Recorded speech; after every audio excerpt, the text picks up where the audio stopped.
Ever get that feeling, like when you're watching some educational thing online, like a course or a presentation, and you're kind of like, how much of this is actually sticking?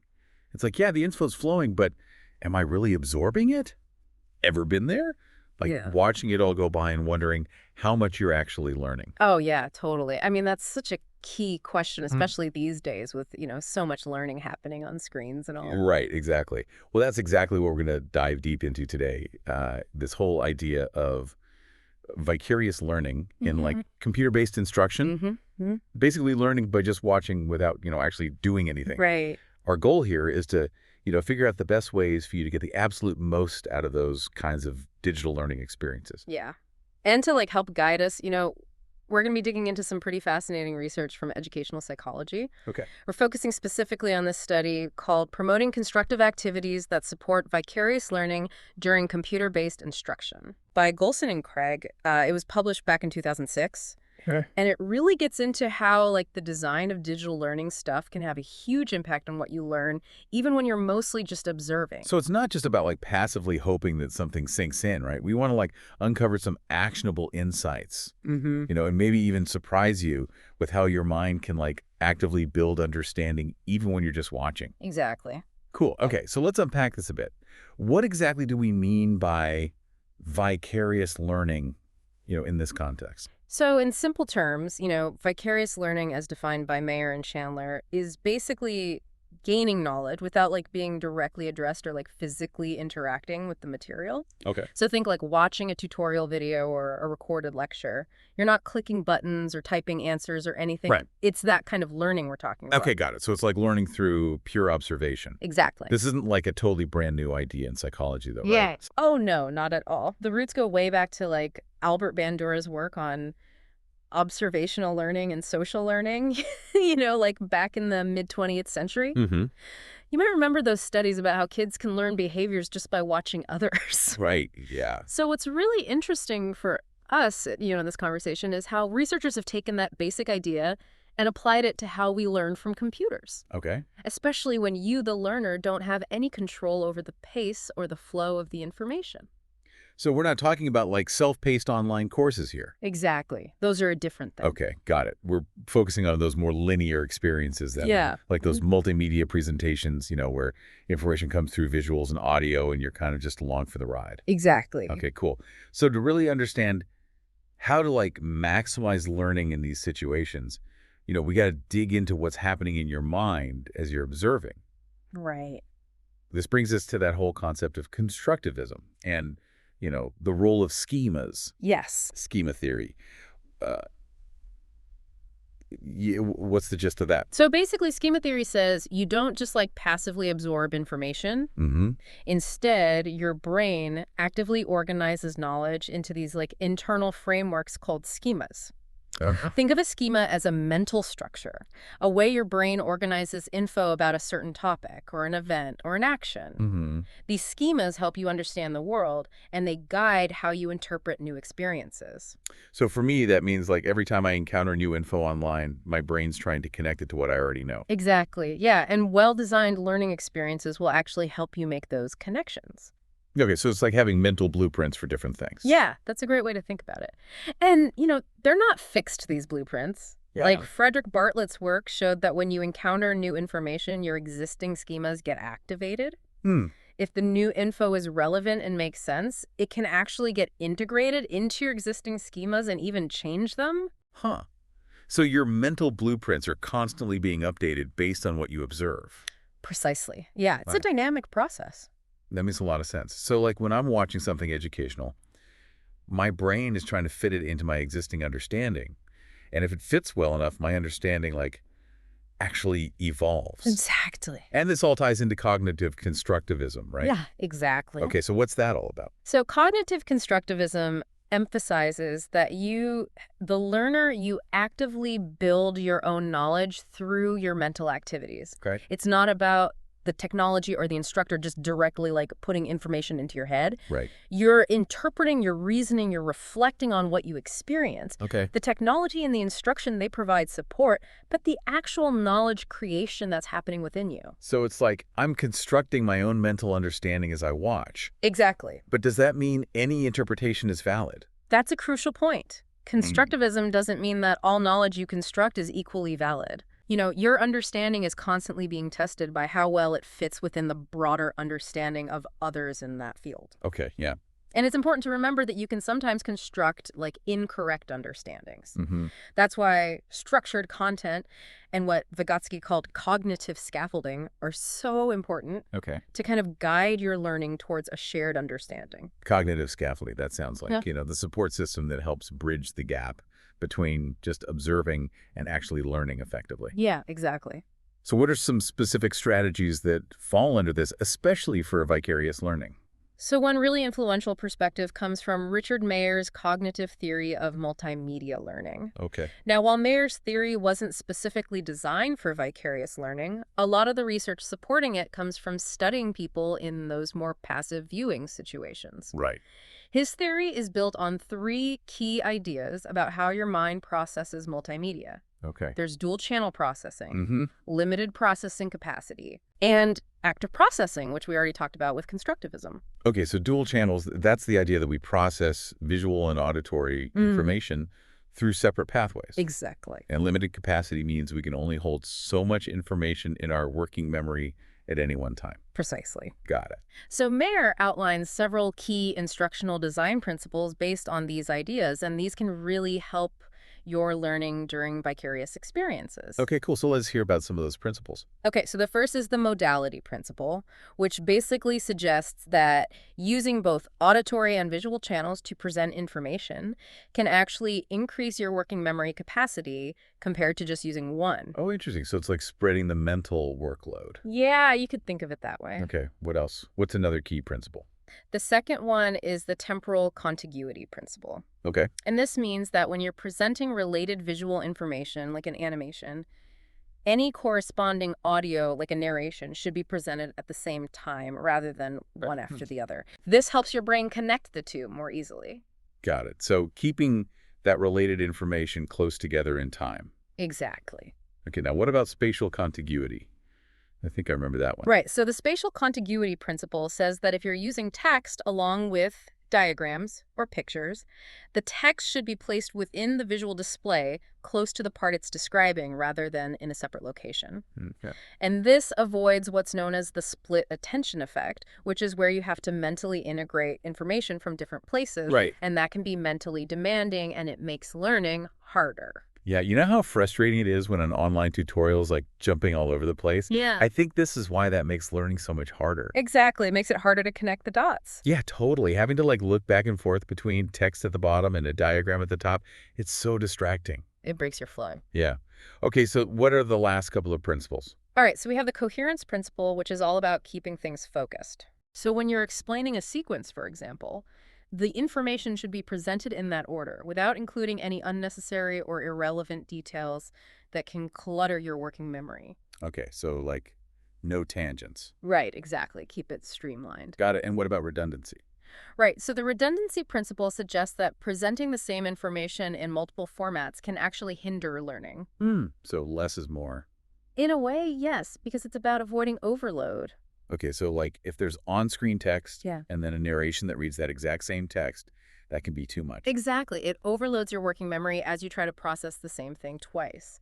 Wow, so sometimes less information presented clearly can actually lead to more learning in these vicarious settings. Precisely. Interesting. These design principles seem really important for anyone creating online learning materials. Oh, absolutely. They are crucial for making things learner-friendly. Yeah, and as a learner, understanding these principles can help you recognize well-designed materials and understand, why some presentations might just feel easier to follow and learn from than others. Right. You can kind of spot the good ones more easily. Makes sense now beyond how the instruction itself is designed. Yeah.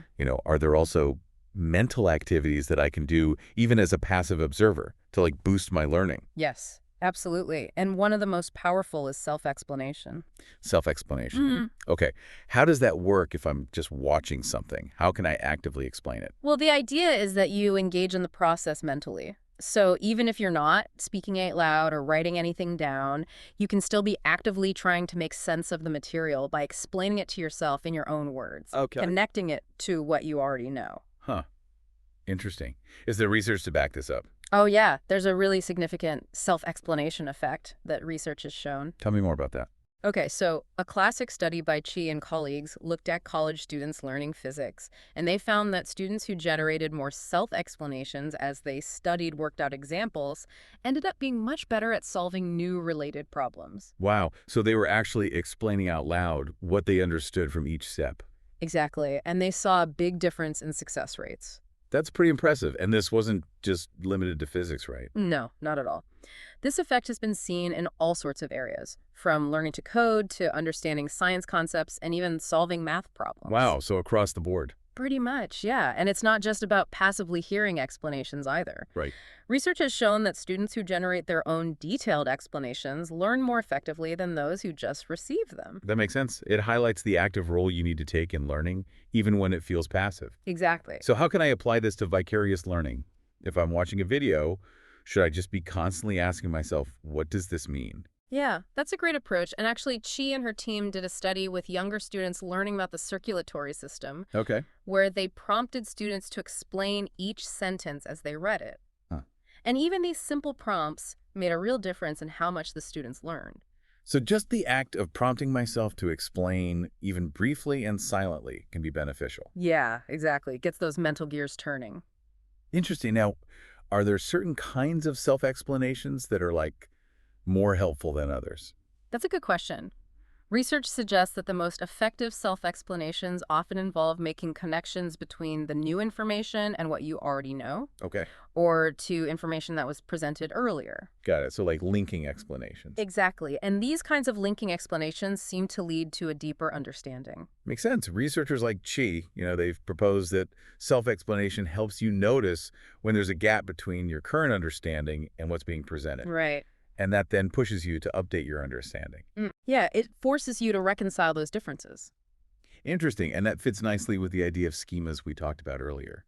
Exactly. My existing mental framework is being actively compared and refined. It's a constant process of updating and adjusting. Okay, cool. Now, what about getting external prompts to self-explain in a vicarious learning setting? Yeah, so researchers have actually explored this by having computers prompt students to self-explain. Oh. And interestingly, they found that even simple computer prompts could lead to significant learning gains. That's pretty cool. Yeah, so it suggests that the act of trying to articulate your understanding, even when prompted by a computer, is really beneficial.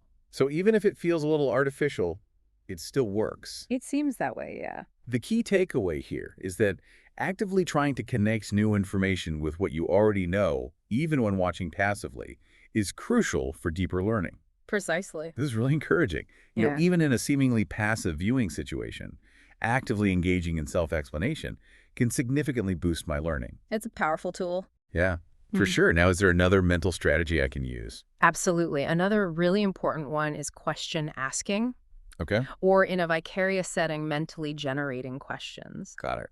And research shows that asking good questions is fundamental to understanding problem solving, even creativity.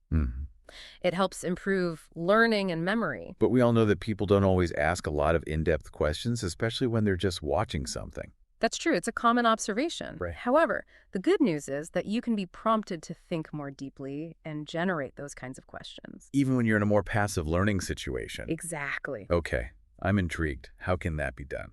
So researchers had college students listen to a discussion between a virtual tutor and a student about computer literacy. Okay. One group heard a discussion that was filled with deep, reasoning-based questions. Okay. Questions that explored comparisons, causes, how things work, that kind of thing. The other group heard a more straightforward presentation of information. Got it. So one was more interactive and the other was just straight facts? Exactly. And what happened? The results were fascinating. The students who overheard the deep questioning discussion ended up asking more questions themselves later. Oh, wow. And importantly, their questions were also more in-depth and reasoning-focused. So it's like the model of questioning they were exposed to influenced their own thinking. Precisely, it's like priming their brains to think more critically. That's really cool. And they also remembered more of the information, right? Yes, exactly. They were able to retain more. So even just hearing good questions being asked can prime my brain to think more critically and learn more effectively. Seems that way. Yeah, it's a powerful influence. That's really interesting. Now, how does this vicarious learning, even with these helpful strategies, compare to actually being an active participant in a well-designed online learning environment? Yeah, that's the big question, right? How does just watching compare to actively doing? Right. So to explore this, we should briefly touch on interactive learning environments like intelligent tutoring systems. Okay. These systems are designed to actively engage you, provide feedback, guide your learning in a personalized way. Right. And research generally shows that these kinds of interactive experiences lead to strong learning gains. We're talking about a noticeable difference here, right? Absolutely. Studies have shown that one-on-one tutoring, for example, can lead to significantly better learning outcomes compared to traditional classroom instruction. Wow, that's huge. Yeah, it's a big difference now when researchers have compared direct interaction with these intelligent tutoring systems to simply watching recordings of others interacting with them. Okay, so that's a form of vicarious learning. Exactly. Right. The students who actively participated often showed greater learning gains. That makes sense. Being actively involved would likely lead to better learning than just watching. Right, it seems intuitive. Yeah. However, some more recent research has revealed a really interesting twist. Okay, what's that? So researchers have compared direct interaction with an intelligent tutoring system to vicarious learning, where the learning content was presented alongside carefully crafted, deep-level reasoning questions. Okay, so like thought-provoking questions presented before the information. Exactly. And in some cases, this approach actually led to better learning outcomes than directly interacting with the tutor.